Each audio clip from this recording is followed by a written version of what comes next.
to the MMA Fan Podcast. Ladies and gentlemen, I give you Stu and Blake.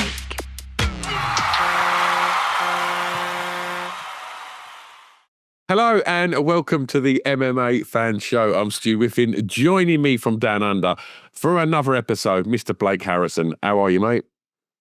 Very good, mate. Very good. The cyclone didn't sweep me away, so that's the main thing. Old Cyclone Alfred. I was saying, like, if you are naming a cyclone after like a famous butler, no wonder people don't take it seriously. Like, if you were to name it Cyclone Batman, I think people would take it a bit more seriously. Like, there was people just like out and about on the beach and like mucking about in parts where it was like slopes of like mud you can just slide down and everything. I think start naming your cyclones on major weather events after like superheroes or villains or something like that. Like Cyclone Batman, I think, is taken a bit more seriously than Cyclone Alfred. Alfred just hasn't really got much about it, has it? No. It might bring you over like a lobster thermidor or something and just yeah, you'd probably be quite happy to entertain that. Cyclone Fred West don't want anywhere near me. Nowhere near me. Oh no. But yeah, so there were some people that the power went out and stuff like that. Wasn't great for a lot of people. But for me personally and the area I was in, power didn't go out. So I just played a huge amount of Final Fantasy VII. So fear not, guys. Cloud and his merry band of warriors are on their way to tackle Shinra. And we're doing bits. We're doing really well. I'm smirking and I'm smiling, but I have absolutely no idea what any of that meant. No, I didn't think you would do. So that is about it for me. How are you? How did you watch UFC 313? I was working at the club and I got in at about 3:30 and I thought, do you know what? I've worked 2 nights on the bands. If I now go to a 6 a.m., I'm going to write off the Sunday and the missus is not going to be happy. So I just got in and I went to bed and I got up at about 9:30 Sunday morning and I watched it. And, we'll talk about our thoughts on it. But you was having trouble on the last episode with your Discovery Plus, and you mentioned there was a boozer down the road that was going to be showing it. Did you actually go and like hang around with like normal people in like a normal bar? Yeah. Wow. Yeah. Like, I know. Tell me about this experience. I want to know all about this. Well, it wasn't that bit. Like, I think like it's got like batting cages in it.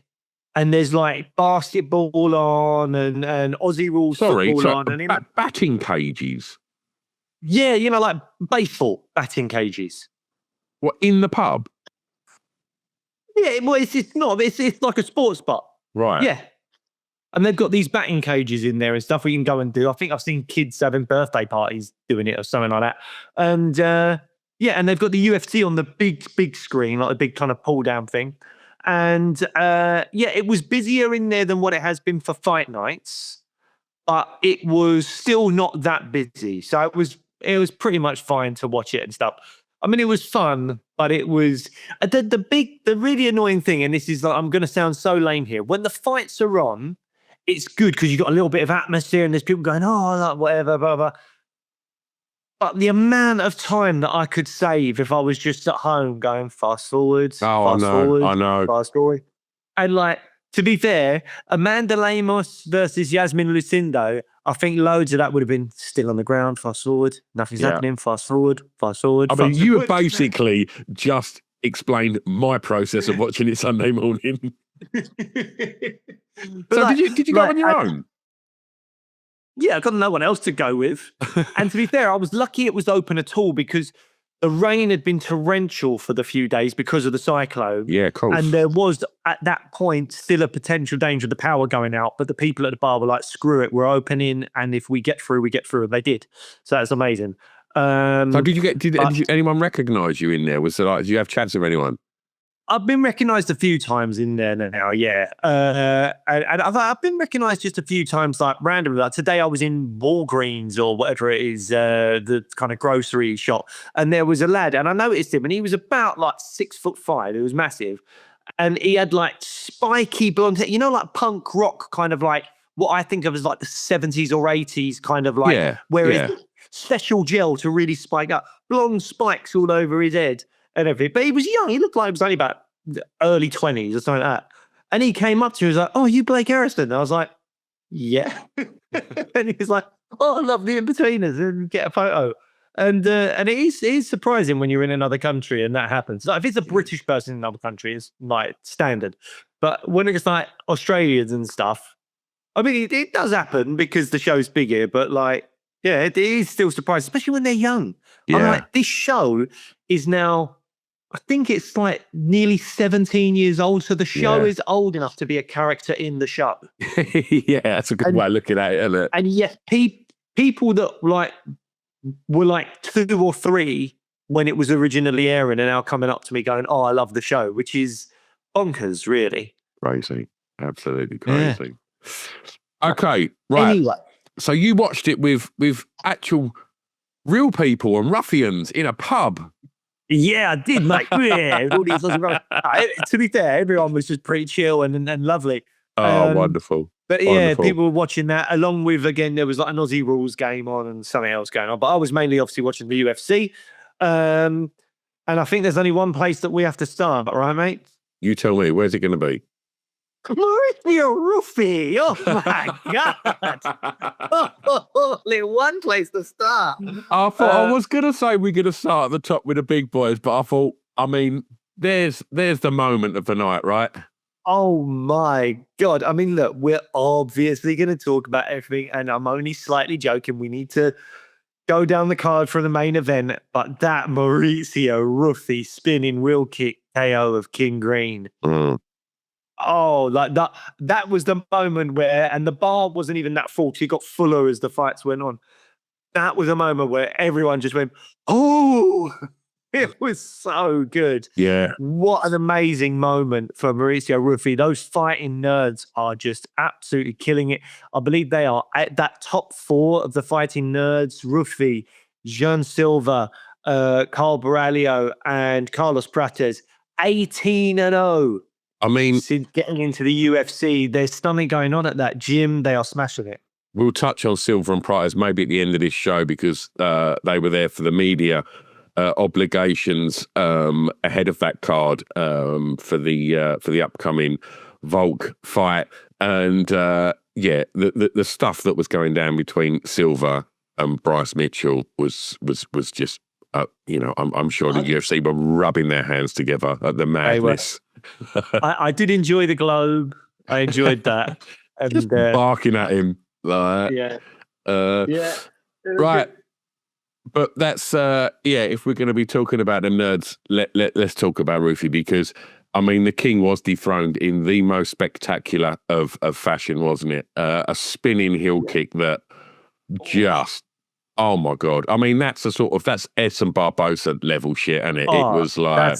that is like the Terry Etim one. The fall wasn't the Etim kind of fall, but and it just seemed to come out of nowhere. Yeah, not expecting it at all. Came out of nowhere. He did that great kind of like fake the left hook to spin into the spinning wheel kick. Caught him absolutely flush. Green had no idea it was coming. He did not get his hands up, and that was it. What a way to kind of take your moment. Opening fight of a main card pay-per-view with arguably the biggest star that is currently fighting in the UFC at the moment, Alex Pereira headlining it. Amazing stuff from Mauricio Ruffy. And you just go, well, let me see what's next. I mean, I just to briefly throw it out there, he did call out Dariush. I mean, I don't mind giving him that fight. But I think equally it would make sense to maybe go a little bit lower than that down the rankings. and give him someone like maybe Grant Dawson or Benoit Saint-Denis if you're looking to test his takedown defense. Because that's maybe the next level is going, okay, can you handle a grappler? Can you handle a Grant Dawson? Can you handle a Benoit Saint-Denis? Or maybe a Beneil Dariush if they want to really push him and throw him up the rankings. I think those are the fights that would make sense. I wonder if Beneil's like, nah, I'm looking. But then Beneil's never really called anyone out and has always been, we'll see what happens. And he's not done himself any favours there, I don't think. Benoit, I'm trying to think. Is he on a losing streak? Well, is Beneil on a losing streak as well? Yeah, he lost. Who did he? I've got my rankings up in front of me.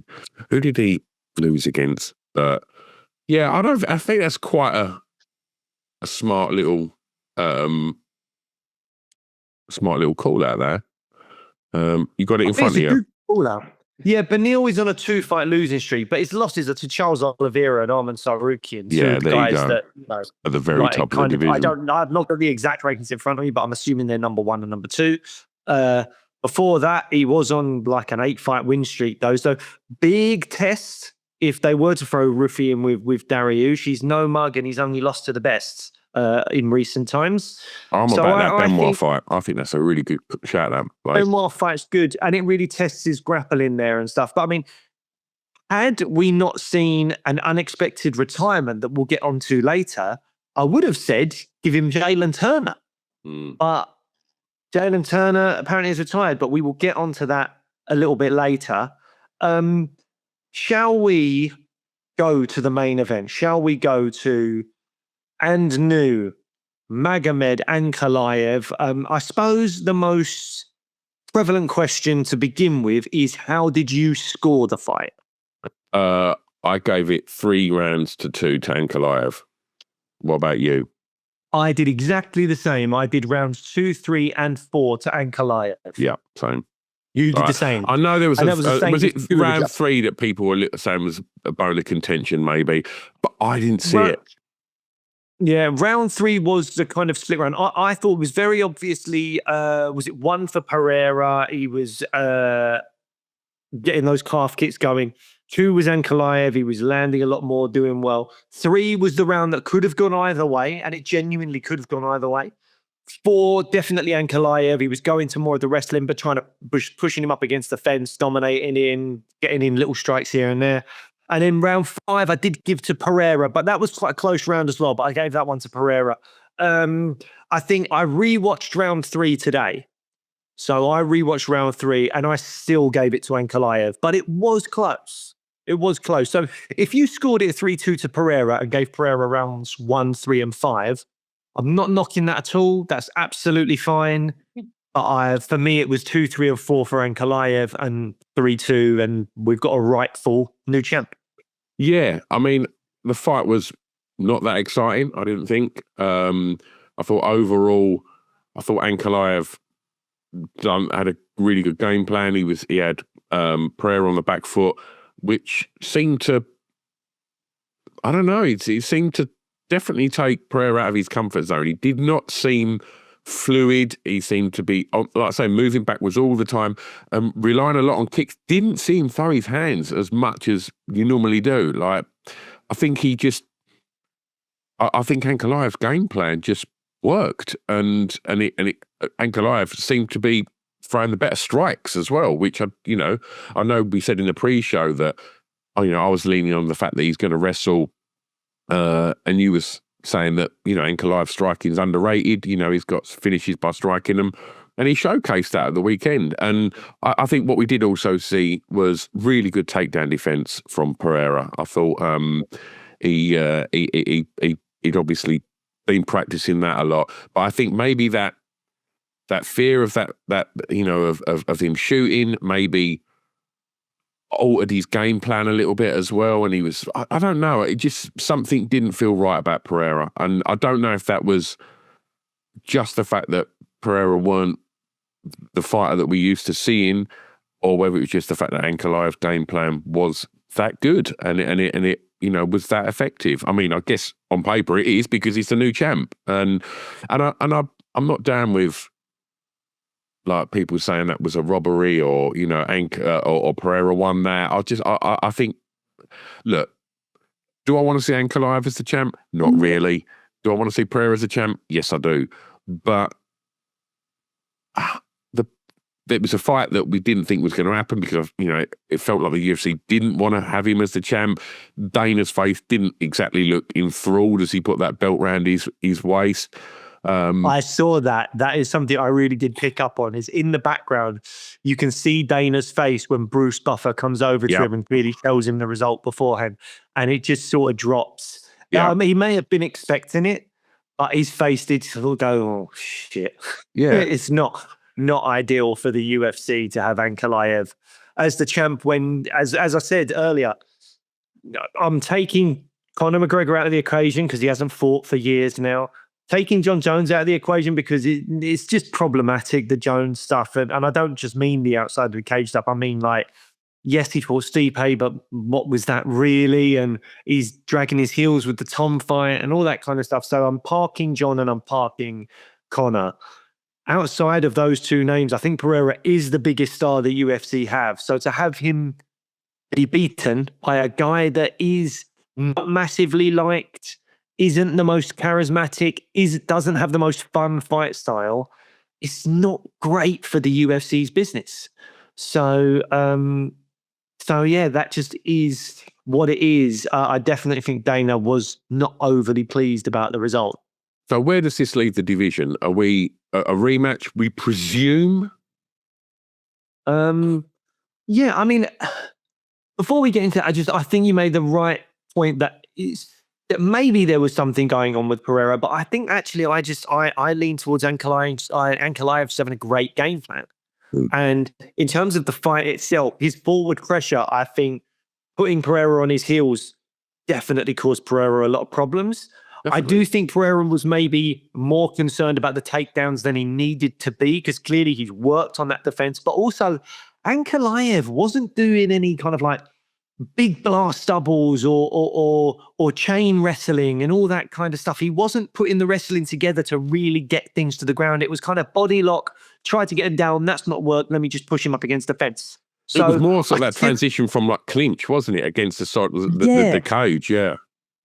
It didn't, as much as Pereira's takedown defense was brilliant on the night against that type of wrestling, I still don't know that takedown defense would in any way stand up to a John Jones. Maybe an Aspinall. We've not seen much of Aspinall taking people down of late, other than that crazy rugby tackle he did on who was it? Andre Arlovsky ages ago, when he got him out of there.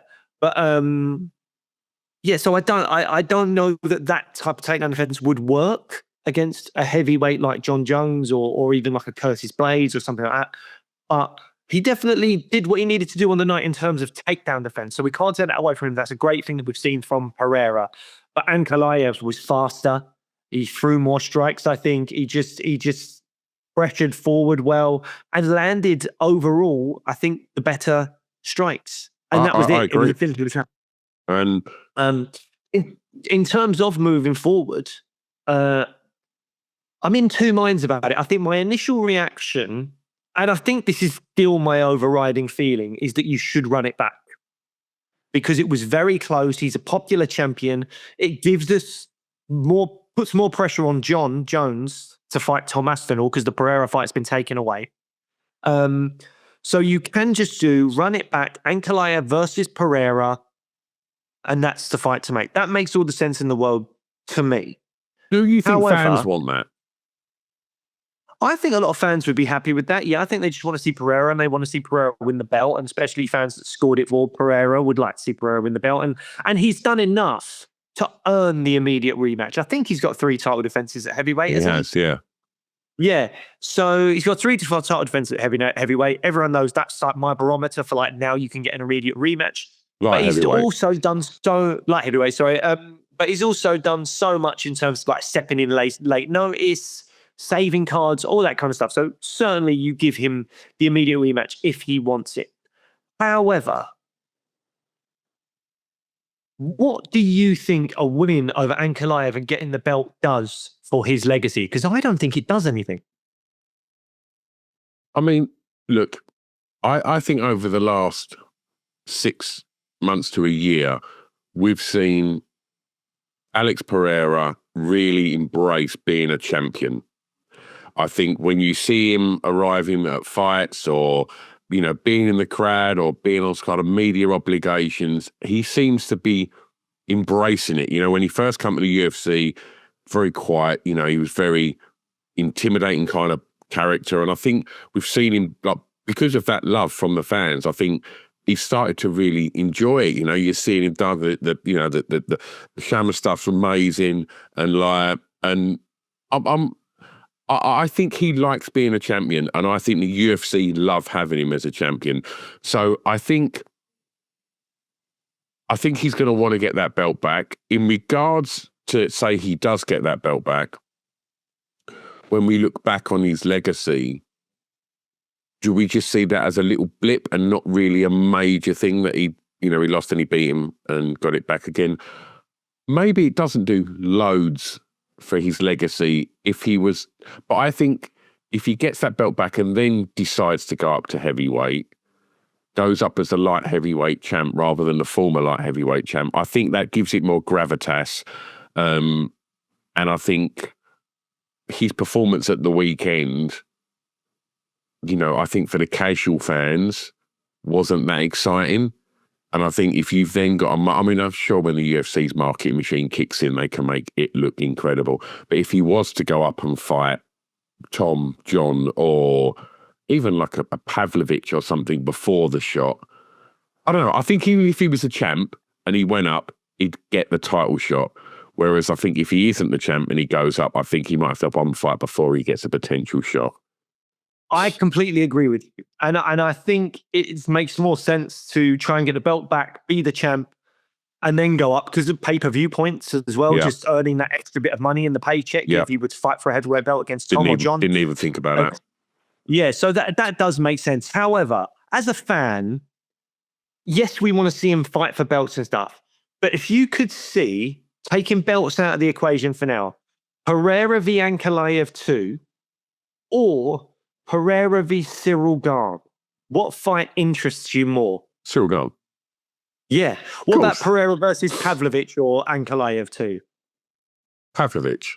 Yeah, see, that's what I'm saying. So, like, if we were to get, like, that heavyweight opportunity and just go, screw it, have your belt, enjoy life, Ankalaev, go fight Yuri or whatever it is, I'm going to go up here and try and achieve greatness, go for a win in a third weight class, and with one win, just one, against a Gane or a Pavlovich or a Volkov, whatever it might be, just one win, and that man stepping in and fighting for the belt because no one else has the star power of Alex Pereira.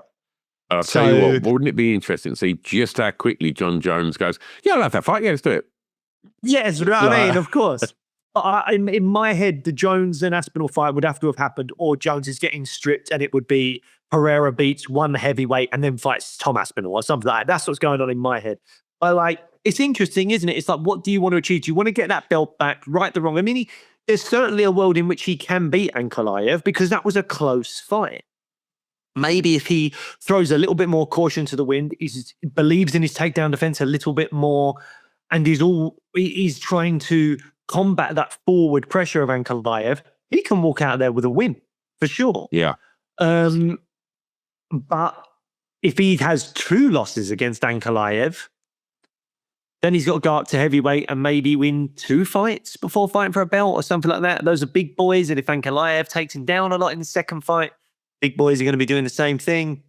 It's tricky, but I do think that Pereira still has maybe transcended belts in a little bit. And I think that fans are like, we want to see Pereira fight. We don't care if there's a belt on the line or not. You could throw him against Cyril Gane, throw him against Volkov, throw him against Pavlovich, and that's a fight we're really interested in seeing. Did you think that Ankalaev didn't seem too fearful of his power? I think he just did really well. I think pressuring him forward was clearly such a good move because he's not generating as much power if he's going backwards. So And that was the game plan, was do that. And actually, Ankalaev was throwing in a lot of leg kicks as well. And he ate quite a few, but he ate them from that southpaw stance. And it was usually, I think, Pereira's league leg that was kicking his calf rather than his rear leg. And so there's going to be less power in that and all that stuff. But I do think, you know, I'm happy either way. If you give me a rematch, I'm like, sure, let's go. Hopefully, for fun, Pereira wins. Yeah. But if you don't and you just go, I'm just going to go to heavyweight now, I'm probably more excited as a fan to see what he could do at heavyweight. Now, if he went to heavyweight and lost against Cyril Gane, he could come back down to light heavyweight, but then he's probably a win away from fighting Ankalaev. Maybe. So there's peaks and troughs. It's difficult. But if he goes up in the meantime, if he's not going to be fighting or getting that rematch and he goes up to heavyweight, in the meantime, Yuri's going to fight Ankalaev and potentially Yuri might be the champ, and then you know, he comes back down and fights Yuri again. I don't know. Is that what you think? Let's say Pereira leaves the division for a bit. Is Ank's first title defense against Yuri Prochazka? I think so. Yeah, Like, I think so too. I think he's earned it. And again, it's like another fan favourite that the UFC are going to want to have as a champ rather than Ankalaev. And that's not us hating on Ankalaev. We've been saying for probably over a year now that Ankalaev is, you know, one of the best in that division, deserves his shot. But it does feel that the UFC done a lot of things to slow that process down, and he's got there, and he earned it, and he won it, and you know. Do you know what? Just like every single person we put in the room has got out of the room with a belt. Yeah. We put Ankalaev in the room, Merab in the room, and Bilal in the room, and they've all come out with belts. Yeah, that's a really good shout. I mean, if you want to be champion, be really boring, but keep winning. We'll start talking about you and saying, "Oh, he's in the room. He's not being allowed out. He's in the room," and then all of a sudden, you will win a belt. That's all you need to do. I didn't realise it was all comes down to us. That's amazing. It is basically all down to us. It's not about their training. It's not about their coaches. It's not about their dedication. It's about us putting them in the room. That's the key factor. Wow. Well, look, before we move on to Gaethje, could we just shout out Robbie Lawler, because we saw Ruthless Robbie get inducted into the Hall of Fame. What an app! I mean, see him. No one ever needs to see Robbie Lawler's bottom lip going. It's like, you know, we're used to seeing his top lip being like ripped in half. Before. We might as well see the bottom lip going. And it was so amazing to see, you know, that big highlight reel of his career, and just seeing how much it meant to him, and just looking at all the comments on the social media. Like, he's a fighter's fighter. All the fighters are just, you know, absolute, you know, OG and legend. And yeah, like, just wanted to shout that out, because I just thought, we've spoke enough about the McDonald fight and how incredible that was. Yeah, I mean, look, there's differences, obviously, but in some ways, it's like before Justin Gaethje, there was Robbie Lawler. Yeah. Like, he maybe didn't have as many crazy fights as Justin Gaethje, but he did it as the champ, and he did it to get the belt. And it's just like that little run that he had. Was it like Johnny Hendricks, Rory McDonald, Carlos Condit? Like, that run was insane. Yeah, that's insane. And as the champ and all that, so yeah, phenomenal stuff. He is absolutely, I think, what's the phrase I heard people saying, like, your favorite fighter's favorite fighter? Yeah. Much like Justin Gaethje is, I think, now. And yeah, well-deserved place in the Hall of Fame, Robbie Lawler. If you are relatively new to the sport and you missed the kind of heyday of Robbie Lawler's career, do yourself a favor. UFC 189, Lawler and McDonald 2. I can't remember which one was the Carlos Condit fight, but I think also the Jimi Hendrix fight was good as well. No, I can't let that go. You can't say Jimi Hendrix. You can't say Jimi Hendrix.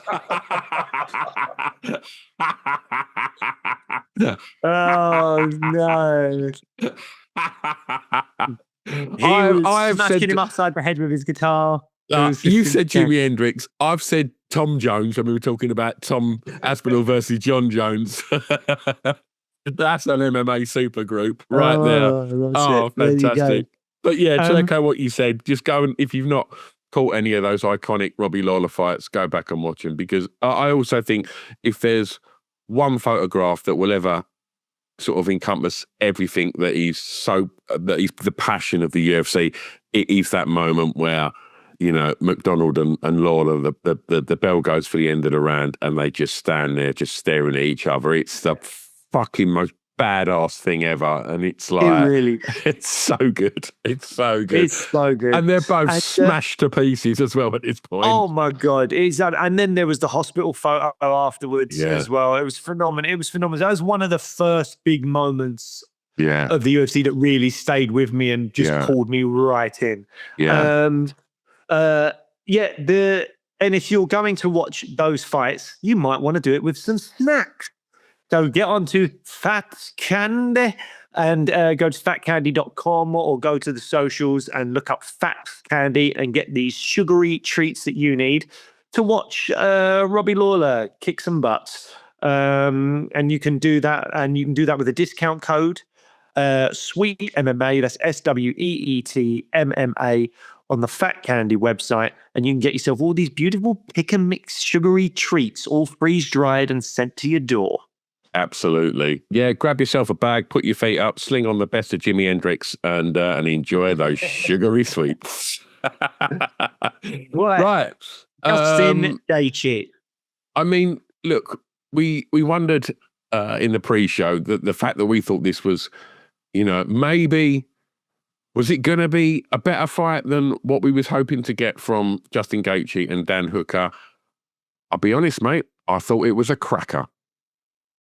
It was a cracker. It was very similar to the first fight in that it was just a great fight. They're matched up so well together. I feel like if you book them 10 times, you'll get 10 classics. I feel let's credit Fiziev for stepping in as well. 12 days notice, and he puts on a performance like that. I mean, look, it was a close fight as well. Again, I scored this fight for Gaethje. I gave round 1 to Fiziev, Definitely. and then rounds 2 and 3 to Gaethje. But I think round 3 is, it's a close round. It's a close round, but I did lean towards Gaethje. Yeah.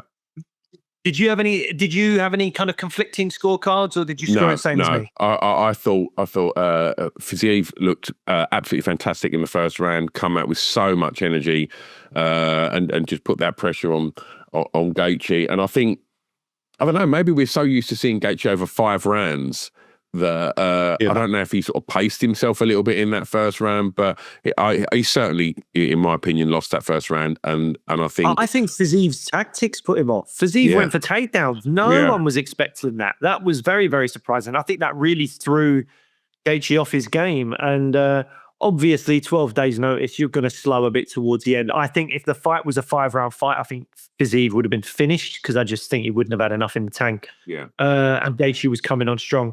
But it was a cracking fight. Absolutely brilliant. I do wish we had Dan Hooker, Justin Gaethje, because I really love them both. A big fan of Dan Hooker. And I think that would have been, who knows, maybe it would have been as good. Maybe it wouldn't have been as good. But it would have been very exciting nonetheless, I think. And it would have been a fresh matchup as well. But this was a very exciting, brilliant fight. Where's this leave Gaethje?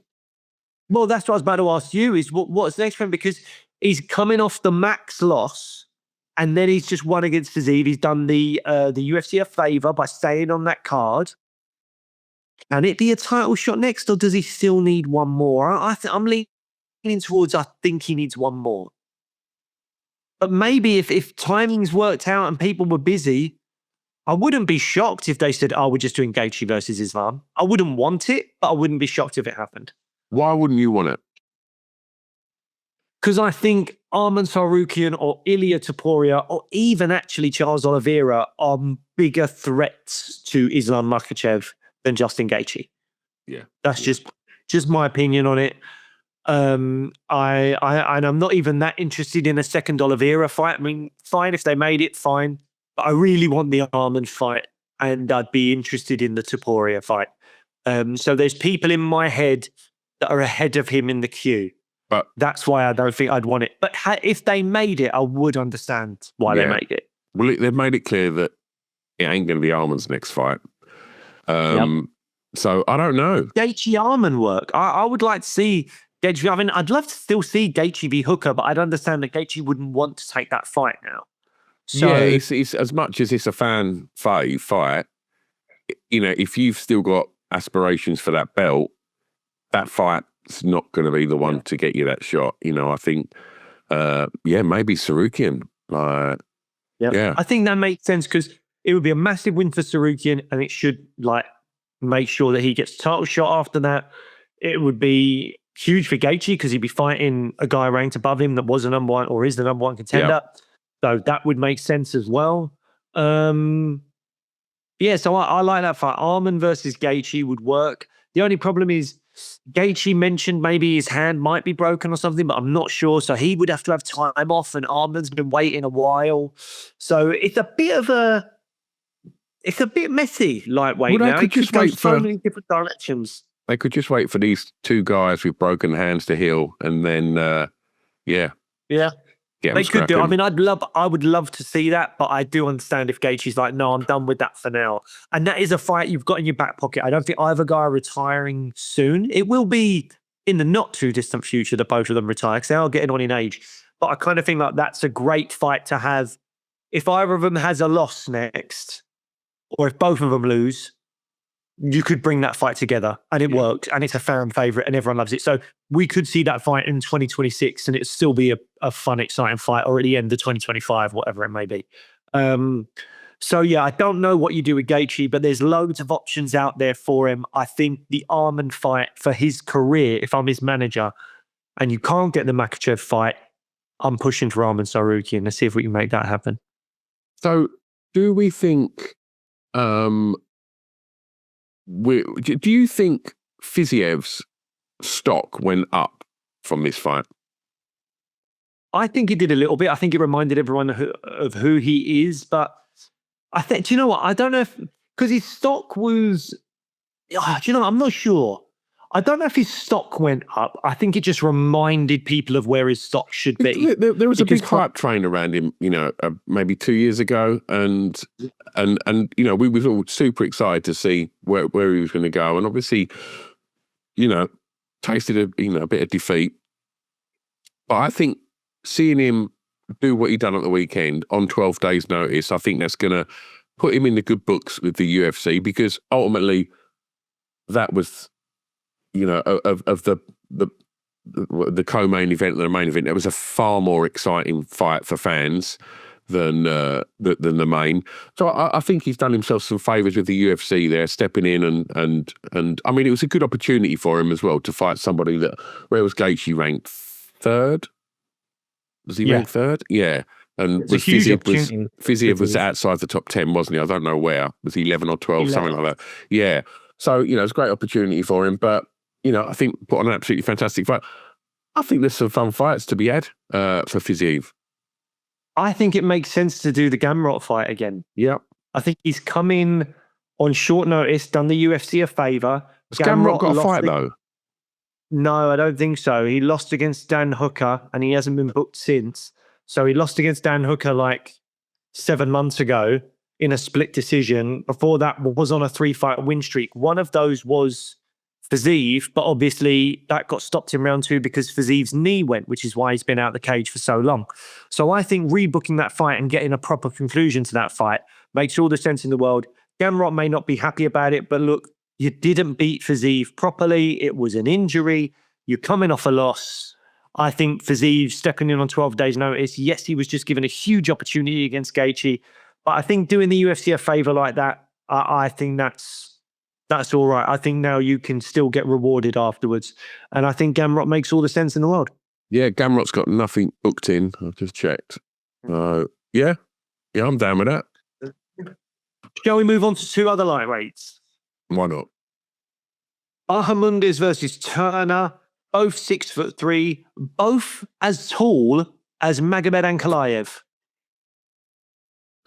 Yeah, that's so weird, isn't it? That's mental, isn't it? Yeah. You're about to gloss over that. I'm like, Bahamondes and Turner, weighing 155 on the scales, are the same height as Magomed Ankalaev. That's mental. That is mental.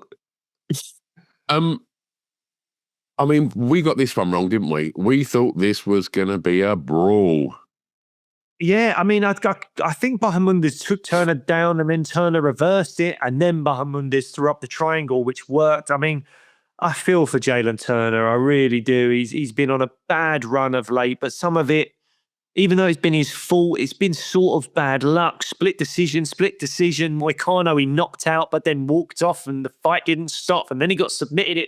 It wasn't great. And now he's in a situation with Bahamondes where I think he wasn't expecting any kind of high-level grappling.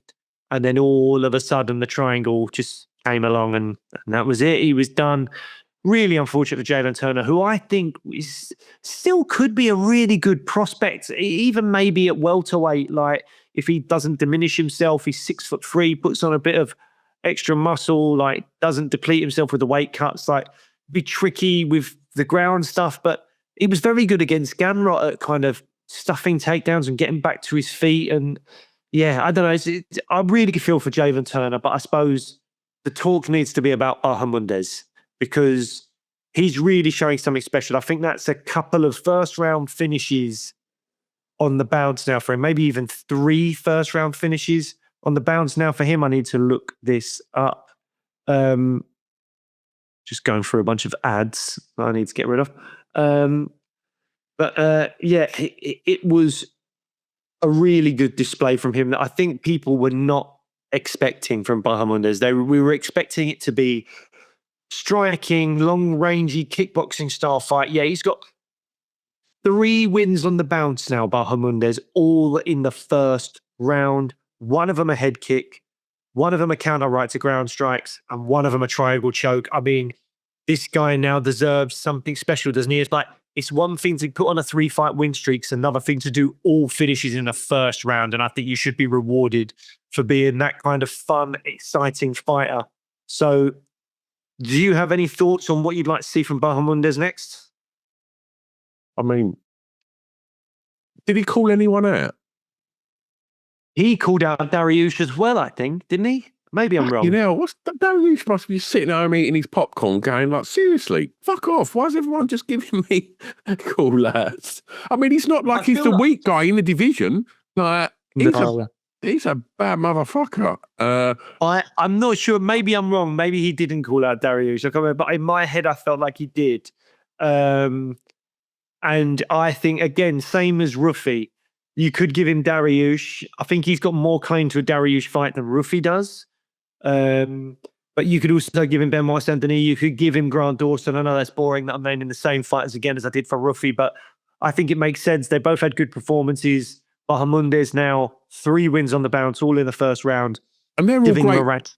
Tennis. They're all sensible shouts at 155. I think it makes sense that you know, the same names are being thrown in the mix, because you're looking at people that are, you know, putting together incredible highlight reels. And that's what the UFC love, and that's what, you know, us as fight fans like to see. You know, we like to see people getting them out of there. Would you like to see them fight each other? Not yet.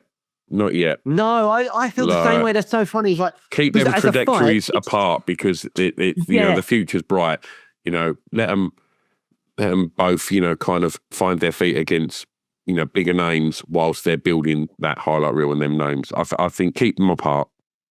Yeah, I agree. I agree with that. I think it would be nice to see them both get a win or 2 more and then fight each other. But, you know, things don't always work out that way. The fight does make sense now, I guess. But I'd like to see Bahamondes keep moving up and Ruffy do the same, but not maybe get Bahamondes.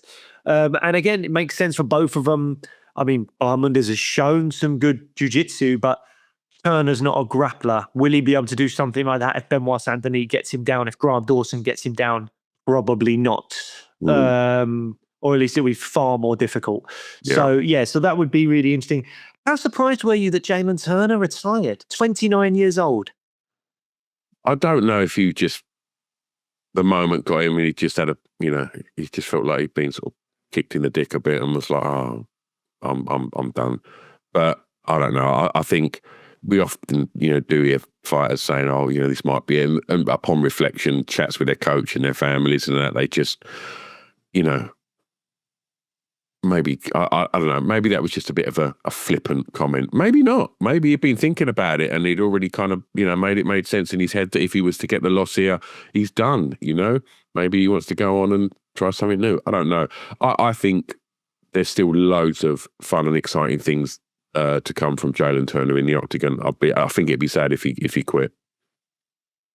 Yeah, I think so. I mean, you never know what's going on in his life outside of the sport. He might be in a situation where he's trained up in some kind of other job and he can get potentially more money, or at least similar money, but not get punched in the face and go through this kind of draining weight cuts and fight camps. I mean, it'd be interesting to see him go to welterweight. I mean, I don't think he'd necessarily have loads more success, but I do think he's very talented. I think he's just had a bit of bad luck.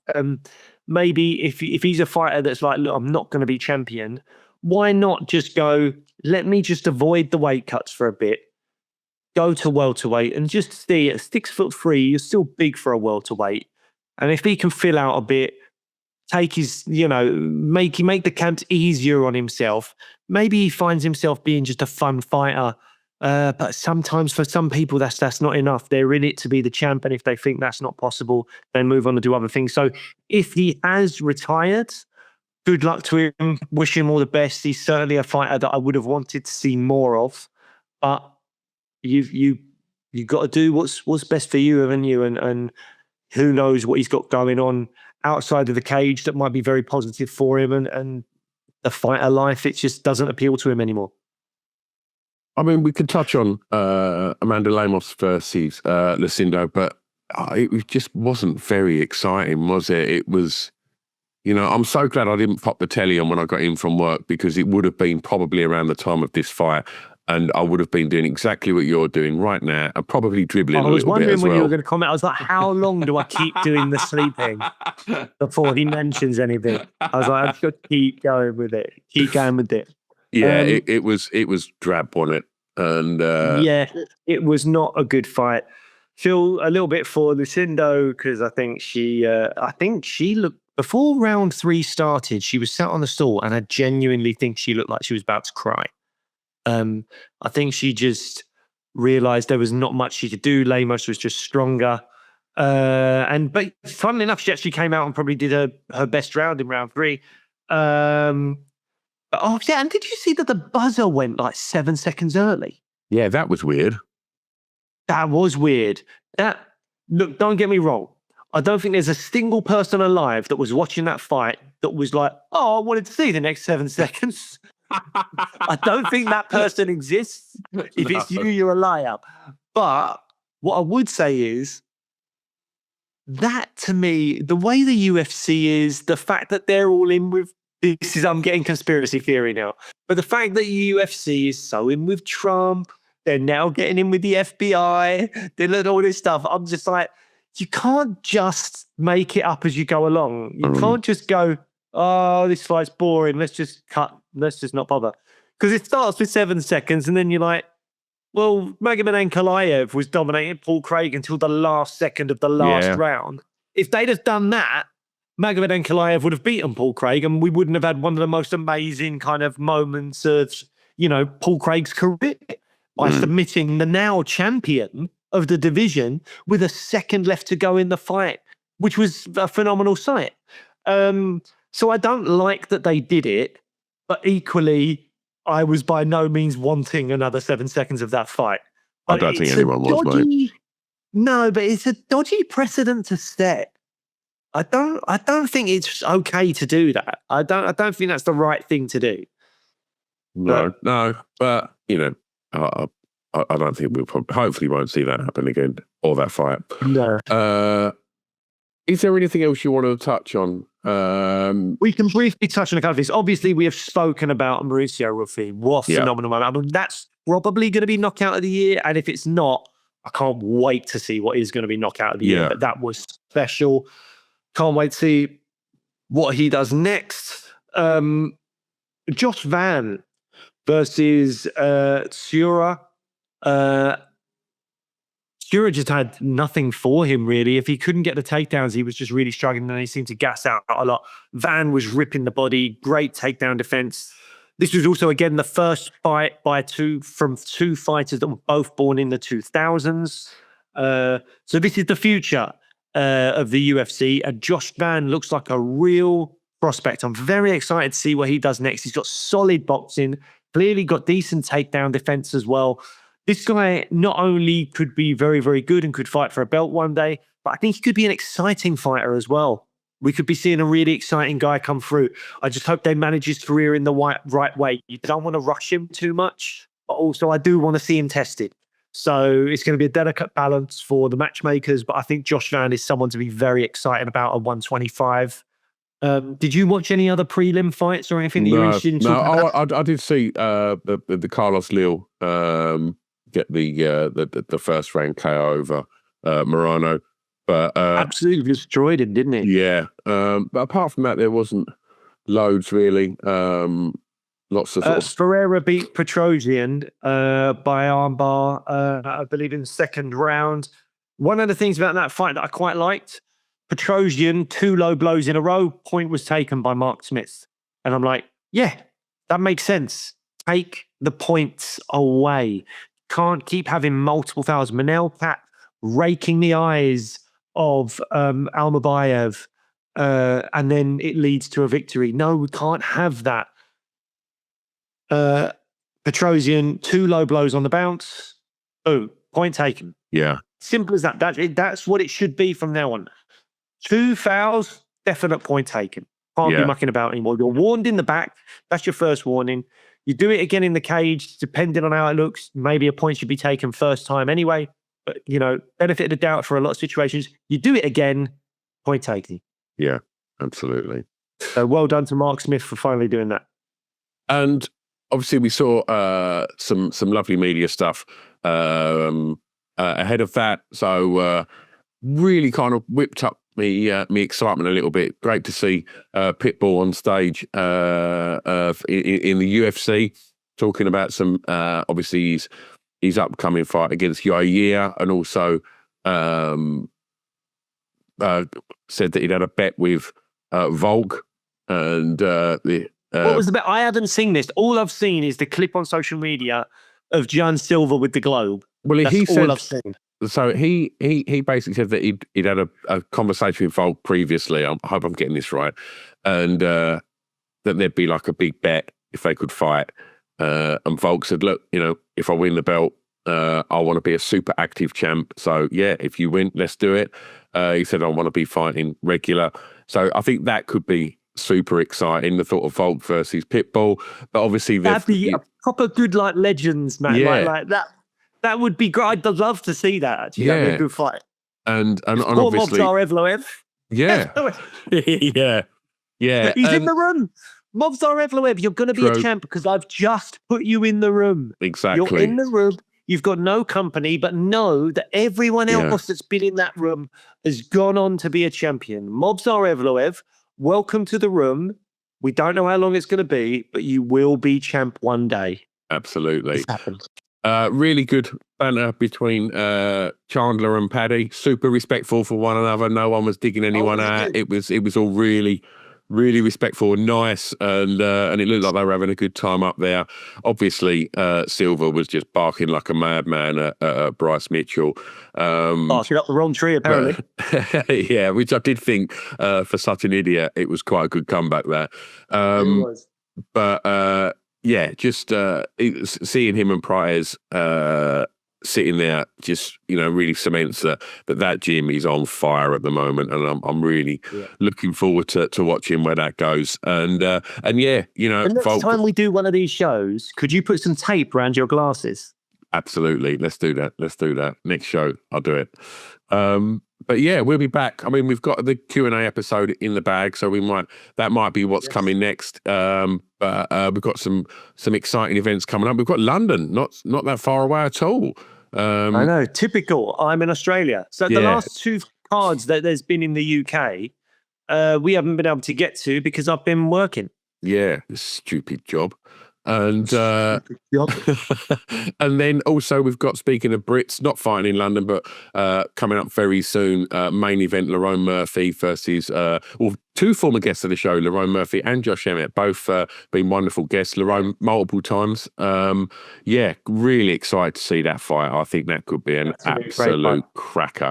So we'll be doing plenty We about... love all our guests. We love all our former guests. Josh Emmett is one of them, but obviously we love Lerone that little bit more because he is from the UK. Yeah. And he's been on multiple times. So Absolutely. Go and listen for our episodes with Josh Emmett and Lerone Murphy if you can scroll through the back catalogue and find them. But that will be an absolute banger, and I'm really hoping Lerone pulls it off. Absolutely. Absolutely.